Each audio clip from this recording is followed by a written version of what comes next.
स्थानिक जिला पुलिस थाना दोपहर का समय। थाने में चाय की खुशबू और हल्की सी ऊब फैली हुई थी। कुछ सिपाही मोबाइल में व्यस्त थे, कुछ कागज पलट रहे थे।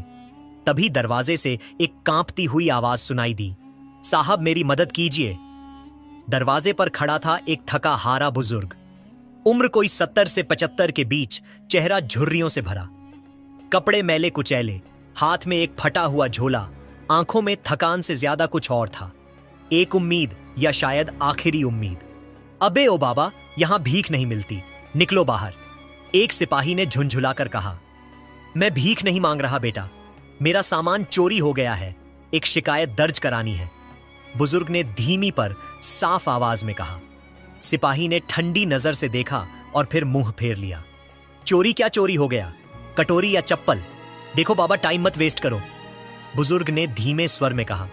मेरे पास ज्यादा कुछ नहीं था, बस एक पुराना बटुआ और उसमें मेरी बीवी की दवा के पैसे थे और मेरी पुरानी पेंशन की पर्ची। थाने में कोई हंस रहा था, कोई नजरें चुरा रहा था, लेकिन तभी अंदर के केबिन से किसी ने पूछा, क्या हुआ बाहर? कौन है? यह आवाज थी एसपी आदित्य प्रताप सिंह की। कड़क आवाज, आंखों में तेज और चेहरे पर अनुशासन की सख्ती, पर दिल का साफ यही कहा जाता था उनके बारे में। सिपाही ने अनमने से जवाब दिया, कोई बूढ़ा आया है सर, चोरी का केस बताकर भीख मांग रहा है। अंदर से कोई फाइल पटकी गई। चोरी का मामला है तो सुनो, भीख मांगना और शिकायत करना दो अलग चीजें हैं, भेजो उसे अंदर। बुजुर्ग कांपते हुए अंदर पहुंचा। एसपी साहब ने सामने देखा, उनकी निगाहें उस चेहरे पर जमी रहीं, कुछ पल कुछ ज्यादा ही लंबा। बैठिए बाबा, बताइए क्या हुआ? आवाज में सख्ती नहीं थी, एक अजीब सी नरमी थी। बुजुर्ग ने थैले से एक पुरानी फटी डायरी निकाली। मैं बस्ती नंबर 11 में रहता हूं, मेरी बीवी की तबीयत बहुत खराब है, कल बाजार गया था, एक आदमी धक्का मार गया, जब संभला तो मेरा बटुआ नहीं था, उसमें मेरे पेंशन के कागज थे और कुछ दवाई के पैसे। एसपी आदित्य की आंखें उस डायरी पर टिक गईं। वहीं एक पुराना नाम लिखा था, हरिनाथ।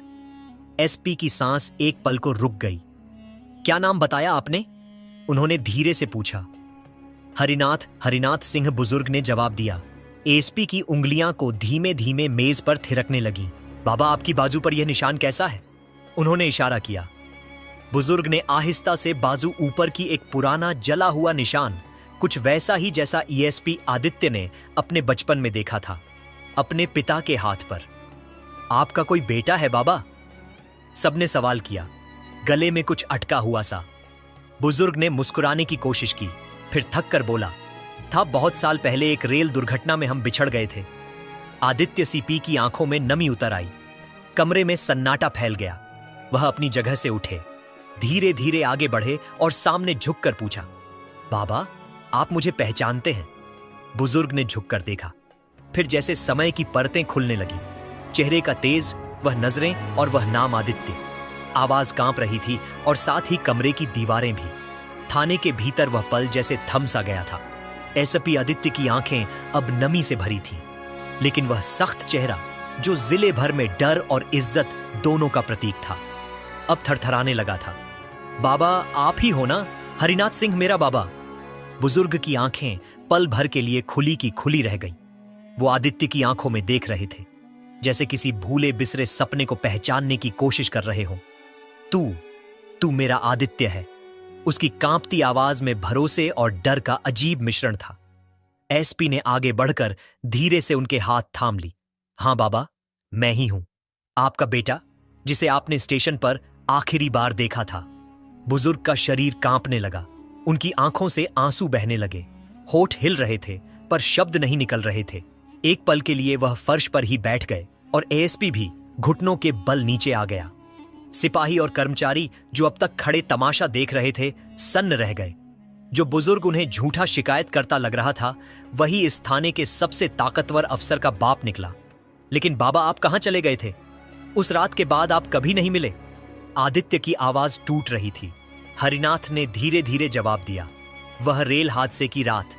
मैं तुम्हें ढूंढता रहा बेटा, लेकिन भगदड़ में सब बिछड़ गए और फिर मैं घायल हो गया। अस्पताल में महीनों रहा, फिर समझा कि शायद तू नहीं रहा। मैं रहा बाबा, मैं जिंदा रहा। एक अनाथालय में पहुंचा, तुम्हें ढूंढता रहा, बड़े होकर आईपीएस बना। सोचा अगर कभी कोई सुराग मिलेगा तो, लेकिन तुम्हारा नाम, शहर सब खो गया था। एसपी की आवाज भी अब बह रही थी। बुजुर्ग ने थरथराते हाथों से बेटे का चेहरा छू लिया। तू कितना बड़ा हो गया और अफसर बन गया बेटा। पूरा थाना अब भावुक हो गया था। कोई चुपचाप आंखें पोंछ रहा था, कोई छुपकर वीडियो बना रहा था, लेकिन उस पल में कोई नियम, कोई वर्दी, कोई औपचारिकता नहीं थी। सिर्फ एक बाप और एक बेटे की मुलाकात थी जो जिंदगी भर अधूरी रही थी। एसपी ने आदेश दिया, सभी रिकॉर्ड करो कि बाबा की शिकायत पर अब एफआईआर दर्ज होगी और इस केस की तह तक जाया जाएगा। सभी अफसर हरकत में आ गए। एक सिपाही चाय लेकर आया। बाबा जी कुछ खाइए, बहुत देर से भूखे होंगे। एसपी ने खुद जाकर अपने केबिन से एक कपड़ा लाया और पिता के पैरों से धूल साफ की। मैंने कितनी बार भगवान से मांगा था कि एक बार मिलवा दो, बस एक बार। अब मैं आपको कहीं नहीं जाने दूंगा बाबा। बुजुर्ग बोले, नहीं बेटा, मैं किसी पर बोझ नहीं बनना चाहता। बोझ बाबा, अगर आपकी दुआ ना होती तो आज मैं एसपी नहीं होता। मेरा पूरा जीवन आपसे ही तो है।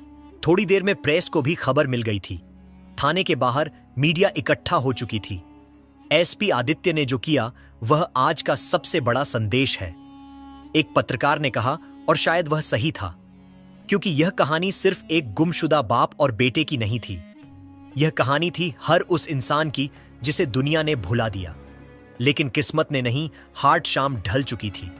पुलिस स्टेशन की भीड़ धीरे धीरे कम हो रही थी, लेकिन एक कोना अब भी भावनाओं से भरा हुआ था। एसपी आदित्य प्रताप सिंह अपने पिता को अपने सरकारी वाहन में बिठाकर अपने सरकारी आवास की ओर जा रहा था। रास्ते भर दोनों के बीच चुप्पी थी, लेकिन वह चुप्पी बोझिल नहीं थी। वह चुप्पी उन सालों की थी जिन्हें शब्दों से भरना मुश्किल था। बुजुर्ग हरिनाथ सिंह खिड़की से बाहर देख रहे थे, जैसे हर एक दृश्य उनके लिए नया था। बहुत बदल गया है यह शहर, उन्होंने धीरे से कहा। शहर बदला है बाबा, पर आपका बेटा अब भी वही है जो आखिरी बार स्टेशन पर आपके गले लगकर रोया था। आदित्य ने गाड़ी चलाते हुए कहा।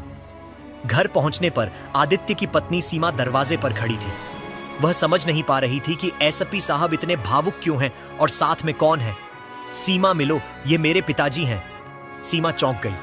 आपके, लेकिन आपने तो कहा था। हाँ, मैंने भी यही समझा था कि वह नहीं रहे, लेकिन किस्मत ने आज मुझे फिर से उनका बेटा बना दिया। सीमा ने तुरंत उनके पैर छुए और उन्हें आदर फूंक अंदर ले गई। रात का खाना दोनों ने साथ खाया। बहुत सालों बाद खाने के बाद आदित्य पिता के कमरे में बैठा, उनके पैरों के पास बैठकर पुरानी बातें सुन रहा था। हरिनाथ ने धीरे से कहा, बेटा तुझसे कुछ छुपाया है। आदित्य चौंका। क्या बात है बाबा? तू जब अनाथालय पहुंचा था मैं तुझे ढूंढने निकला था, लेकिन मैं अकेला नहीं था, तेरी मां भी थी मेरे साथ। आदित्य के चेहरे से रंग उड़ गया। मां? हां बेटा, वो जिंदा थी, लेकिन हादसे के बाद मानसिक रूप से बहुत कमजोर हो गई थी, और जब तू नहीं मिला वो टूट गई। मैंने उसे एक सेवा संस्थान में भर्ती करा दिया जहां उसका इलाज हो सके। तो क्या वह अब भी वहीं है? अब तक मैं हर महीने जाकर मिलता था, पर पिछले महीने मेरी जेब कट गई, दवाई के पैसे भी चले गए, तभी शिकायत दर्ज कराने गया था। एएसपी आदित्य खड़ा हो गया। मैं अभी चलूंगा बाबा, मां को लेकर आऊंगा। मैं अब कोई अधूरा रिश्ता नहीं छोड़ना चाहता। बुजुर्ग की आंखों से आंसू निकल पड़े। आज तू वाकई बड़ा अफसर ही नहीं, बड़ा बेटा भी बन गया है। कुछ घंटों बाद एसपी की गाड़ी शहर के एक सेवा आश्रम में रुकी। वहां एक कोने में एक बुजुर्ग महिला बैठी थी, सफेद बाल, शांत चेहरा, खोई हुई सी निगाहें। एसपी धीरे धीरे उनके पास गया। मां आवाज में कांपता पर अपनापन भी। महिला ने पलट कर देखा। कई सालों की धुंध जैसे छटने लगी। आदित्य, उसकी आंखें पहली बार चमकी। एएसपी आदित्य ने झुककर उनका हाथ थामा और बोला, हां मां, मैं आ गया हूं। आपका बेटा, सेवा आश्रम की नर्सें, स्टाफ, सब उस पल को देख रहे थे। एक बिछड़ा हुआ परिवार फिर से जुड़ गया था। सुबह की पहली किरणें जब एसपी आदित्य प्रताप सिंह के घर की खिड़कियों से अंदर आई, तो घर के अंदर की रौनक कुछ अलग ही थी। बरसों बाद उस घर में सिर्फ चाय की खुशबू नहीं, एक मां की ममता, एक पिता का स्नेह और एक बेटे की संतुष्टि का उजाला फैला था। आदित्य ने दोनों के पैर छूकर आशीर्वाद लिया और कहा, अब मैं अकेला नहीं हूं, अब मेरा घर है, मेरा परिवार है। सीमा ने हाथ में आरती की थाली ली और दोनों बुजुर्गों की पूजा की। माँ बाबा, आप दोनों हमारे लिए भगवान हैं। उस दिन थाना परिसर में एक विशेष सभा रखी गई। सभी पुलिस अधिकारी, कर्मचारी, मीडिया और स्थानीय लोग मौजूद थे। ईएसपी आदित्य प्रताप सिंह मंच पर खड़े थे और उनके पास बैठे थे उनके मां बाप हरिनाथ सिंह और श्रीमती सावित्री देवी। आदित्य ने माइक उठाया और कहा, आप सब सोच रहे होंगे कि एक बुजुर्ग की शिकायत के लिए मैंने थाने को रोका। क्यों? इतना गंभीर क्यों हुआ? तो सुनिए। सारा मंच सन्न हो गया, क्योंकि वह बुजुर्ग सिर्फ कोई पीड़ित नहीं था। वह मेरे पिता थे, जिनसे मैं बचपन में रेल हादसे में बिछड़ गया था, और कल इतने वर्षों बाद इस थाने में वह मुझसे फिर मिले। कल जो मेरी वर्दी थी वह एक पुलिस अफसर की थी, पर आज जो मैं पहना हूं वह एक बेटे का फर्ज है, और यह फर्ज मैं कभी नहीं छोड़ सकता।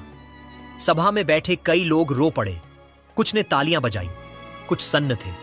इसके बाद आदित्य ने एक नई योजना की घोषणा की। हर थाने में एक सम्मान कक्ष बनाया जाएगा, जहां हर बुजुर्ग की शिकायत को गंभीरता से सुना जाएगा, बिना किसी पूर्वाग्रह, बिना किसी मजाक के।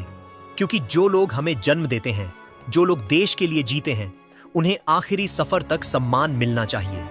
मीडिया हेडलाइंस, एसपी के थाने में मिला सालों बाद बिछड़ा पिता। देश की आंखें नम। आदित्य प्रताप सिंह बने आदर्श बेटा, नई मिसाल। अब बुजुर्गों की शिकायत होगी। सबसे पहली प्राथमिकता, पुलिस विभाग में बदलाव। शाम को आदित्य अपने पिता के पास बैठा था। बाबा, एक बात कहूं? हाँ बेटा, अब मैं आपकी पुरानी डायरी को डिजिटल करवा रहा हूं। आपकी लिखी यादें, कविताएं सब देश पढ़ेगा। हरिनाथ मुस्कुराए। मैंने कभी सोचा नहीं था कि मेरा बेटा इतना बड़ा बनेगा और फिर मुझे ढूंढेगा। आपने कभी छोड़ा नहीं बाबा। किस्मत ने हमें देर से मिलाया, पर अलग नहीं कर पाई। हमारे चैनल में नए हैं तो लाइक करें, सब्सक्राइब करें, कमेंट करें। अगली वीडियो में फिर मिलते हैं।